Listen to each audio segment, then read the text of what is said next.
नमस्कार और स्वागत है आप सभी का एनजेबी टीवी में। और हमारा आज का पॉडकास्ट होने वाला है बहुत ही ज्यादा खास, क्योंकि आज हमारे साथ जुड़ने वाले हैं दिल्ली के बहुत ही मशहूर जाने माने लेखक, कविकार, गीतकार, कंसल्टेंट और साथ में मोटिवेशनल स्पीकर भी मिस्टर रुपेश कुमार।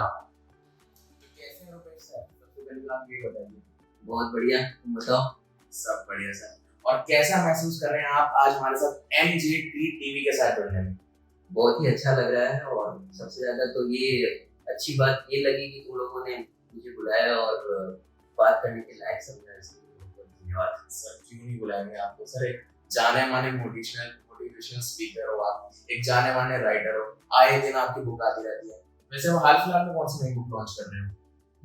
बुक की बात चली तो अभी 3 किताबें आ रही हैं। एक जो है वो कविता के ऊपर है, कविता संग्रह, दूसरा जो है मोटिवेशनल और तीसरा जो है वो मर्डर मिस्ट्री है। जिसको मतलब आज के जनरेशन में बहुत ज़्यादा पसंद कर रहे हैं। सर आपने एक वर्ड बोला आज की जनरेशन, इसमें ना मेरा एक आज का आपसे पहला सवाल है कि जो आपकी एज है और मेरी एज है उसमें बहुत बड़ा एज गैप है, तो आपको क्या लगता है कि आज के समय में जो राइटिंग्स आती है या जो आपके समय में जो राइटिंग्स आती है उसमें कुछ डिफरेंस है, या फिर लेखन में और मीडिया में आखिर ऐसा क्या संबंध है और आपस में वो क्या महत्वपूर्ण संबंध बनाते हैं एक दूसरे के? हमारे जनरेशन में और मेरे जनरेशन में क्या अंतर है, तो मैं ऐसा समझता हूँ कि ऐसा कोई अंतर है नहीं तुम्हारे और मेरे जनरेशन। की अगर बात करो जिसमें प्रेमचंद आते हैं या फिर माधवी वर्मा आती हैं और वैसे सारे जो स्पीकर्स लेखक आते हैं, उनकी बात करो, उनका लेखन और आज के लेखन में जमीन आसमान का अंतर है। हम लोग जो लिखते हैं वो तुम लोगों के लिए या हम हमारे सराउंडिंग में जो बच्चे हैं उनके लिए लिखते हैं। जो उन्होंने जो लिखा वो आज के टाइम में इतना प्रासंगिक है कि नहीं है। इसका एग्जाम्पल अगर मैं ये देना चाहूँ तो उसी दास की अगर तुमने रामचरितमानस सुनी तो वो अभी भी लिखती है और आज के टाइम में अभी खुद तो लोग हिंदी अपने आप को खुद क्यों बचा पा रही है, क्योंकि ये समय टाइम टू टाइम ये अपने आप को इवॉल्व करती है और नई चीजों को ग्रास्प करती है। अगर कोई भी भाषा नई चीजों को और नए लोगों के हिसाब से चेंज नहीं होगा तो वो विलुप्त हो जाएगी। भाषा में भी अगर बात करो इंग्लिश की तो शशि थरूर हम सब जानते हैं।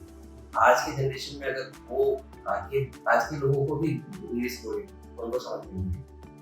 90% लोगों को उनकी इंग्लिश समझ में नहीं आए और वहीं पे चेतन भगत है, उनकी सबको समझ में आती है। तो ये चीजें होती हैं जो लिखना ऐसा होना चाहिए जो सामने वाले को समझ में आए और वो पसंद करें उसको। अब दूसरा सवाल था कि मीडिया और लेखन में क्या संबंध है, तो इसका सीधा सा जवाब मैं ये दूंगा कि जो भी लिखता है या जो भी लेखन है वो अपने ऑडियंस के पास कैसे पहुंचता है, उसके लिए जो मीडियम है वो मीडिया है, चाहे वो प्रिंट मीडिया हो या डिजिटल मीडिया। प्रिंट मीडिया में या तो समाचार पत्र हो या किताबें हो जैसे, और डिजिटल मीडिया। तो मैं अगर अच्छा लिखूं और मेरे पास मीडिया नहीं है, मीडिया का सपोर्ट नहीं है, तो मैं लोगों तक नहीं पहुंच, कोई भी लेखन नहीं पहुंच सकता। और सेम चीज होती है मीडिया में। मीडिया अगर है और उसमें अगर अच्छा लेखन उसके पीछे नहीं है, सीरियल्स हो या कुछ भी चीज हो, कोई भी चीज, तो फिर वो लोगों को पसंद है। दोनों एक दूसरे को सपोर्ट करते हैं और दोनों का अच्छा होना बहुत ज्यादा जरूरी है, ये मैं समझता हूं। आपने कहा कि हाँ लेखन और मीडिया में एक गहरा संबंध है जो काफी ज्यादा महत्वपूर्ण है, तो फिर आपका एआई पे क्या थॉट है? एआई आज के समय में ह्यूमन रिसोर्सेज की क्रिएटिविटी बिल्कुल खत्म ही कर रही है और बेसिकली ह्यूमन बीइंग जो खुद एक सेल्फ राइटर है उनकी तो कोई वैल्यू ही नहीं है। तो ये बड़ा अच्छा सवाल है तुम्हारा, लेकिन एआई के ऊपर अगर तुम सवाल पूछ रहे हो तो मुझे ये बताओ कि क्या एआई उसमें किसी भी चीज में इमोशन जा सकता है जो ह्यूमन इमोशंस है? नहीं, एआई वो नहीं जा सकता। तो जब इमोशंस नहीं है तो फिर इंडिया जैसे कंट्री में कहीं भी तुमको पता है कि कोई भी लेखन में अगर आप इमोशंस नहीं डाल सकते तो वो लोगों तक कनेक्ट ही नहीं होगा। तो जब कनेक्ट नहीं होगा तो वैसी क्रिएटिविटी का क्या काम, क्या यूज है? हाँ, अगर मैं कोई चीज ढूंढ रहा हूँ, ज्ञान का भंडार है इंटरनेट आज के टाइम में, गूगल हो या एआई हो, कोई भी टूल्स हो, जहाँ पे मुझे एक जगह पे सारी चीजें मिल रही है, तो मैं रिसर्च के काम के लिए उसका उपयोग कर सकता हूँ। लेकिन फाइनल प्रोडक्ट बनाने के लिए मैं एआई के ऊपर डिपेंड नहीं रह सकता, क्योंकि एआई है तो मशीन है, तो मशीन और इंसान में अंतर तो है। सही बात है। सर मेरा एक और सवाल है, आपको क्या लगता है कि आज के समय में जो हमारे यंग राइटर्स हैं, जो अभी अभी ऑथर की फील्ड में घुसे हुए हैं, क्या हमारी डिजिटल मीडिया या न्यू मीडिया उनको कितना ज्यादा प्रभावित कर रही है, या उनके लिए वो कितनी ज्यादा एक हेल्पफुल बन रही है? हाँ, हेल्प तो है ही, वही मैंने तुम्हारे पिछले ही सवाल से जवाब, अगर तुम उसके जवाब पे देखो तो एआई के ऊपर तुमने सवाल किया। एआई क्या है? डिजिटल का एक पार्ट ही है।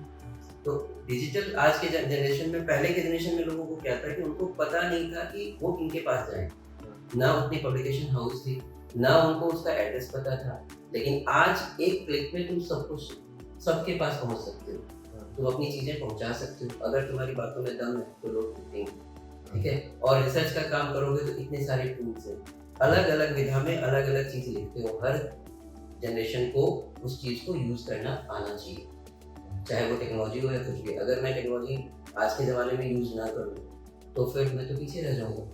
तो वक्त के साथ चलने के लिए आपको उसका हेल्प लेना चाहिए, लेकिन अपनी क्रिएटिविटी, अपनी चीज़ें, वो तो अपना हमेशा अपना ही हो।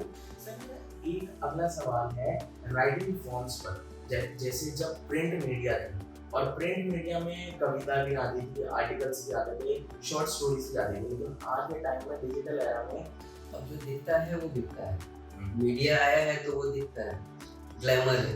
पुराने जमाने के जितने भी राइटर्स को ले लो तुम लोग, राइटर का क्या एक इमेज होता था कि भाई एक छोला होगा, गाड़ी होगी और वो बेचारा चल रहा होगा। आज के जमाने के राइटर्स को देखो, तो कुमार विश्वास का नाम लो, शैलेश टोटा का नाम लो, या चेतन भगत का नाम लो, वो कहाँ है?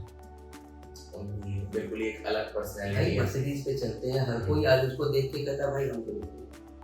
और इवन अब हिंदी में भी लोग आने लगे हैं कि जी हमको लिखेंगे, क्योंकि पैसा है। जहाँ पे पैसा है वहाँ तो लोग आएंगे, ठीक है। और प्रिंट मीडिया की जो बात है, तो प्रिंट मीडिया की प्रासंगिकता मेरे हिसाब से इतनी जल्दी खत्म होने वाली नहीं है, क्योंकि डिजिटल वाली जो अगर बात करते हो, चाहे वो टीवी सीरीज हो या कुछ भी हो, वो बना के लोग एक कंटेंट क्रिएट करते हैं और लोग कभी भी कहीं भी जाके देख सकते हैं। किताब लिखना, कविता लिखना, ये सब एक कंटिन्यूस प्रोसेस है। और उस प्रोसेस के बाद जब वो, मतलब 1 साल 2 साल भी लोग लगा देते हैं, उसके बाद जब वो आता है तो वो लोगों के हाथ में जब आए तो वो बात ही अलग होती है ना। आप पैड पे पढ़ लो तो वो समझ में नहीं आएगा जितना वो आप किताब को हाथ में लेके।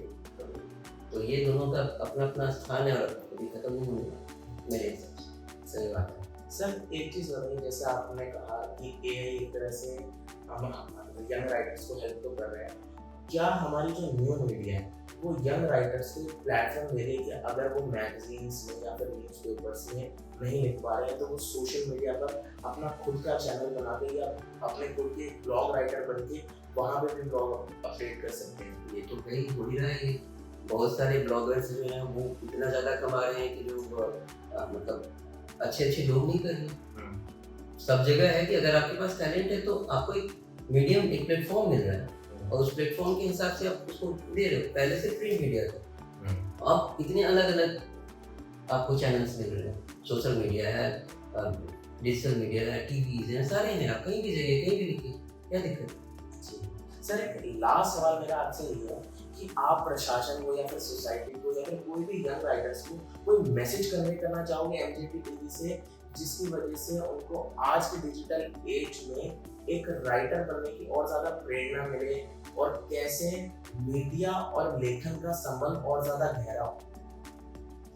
मैं तुम्हारे सवाल में तो मैं ये कहूँगा कि आज जितने भी लोग हैं ना, मतलब अगर पूरे वर्ल्ड में 8 अरब लोग हैं या इंडिया में 140 करोड़ है, हर इंसान के पास एक ना एक कहानी है और हर इंसान का एक अलग अलग अंदाज होता है कहानी का।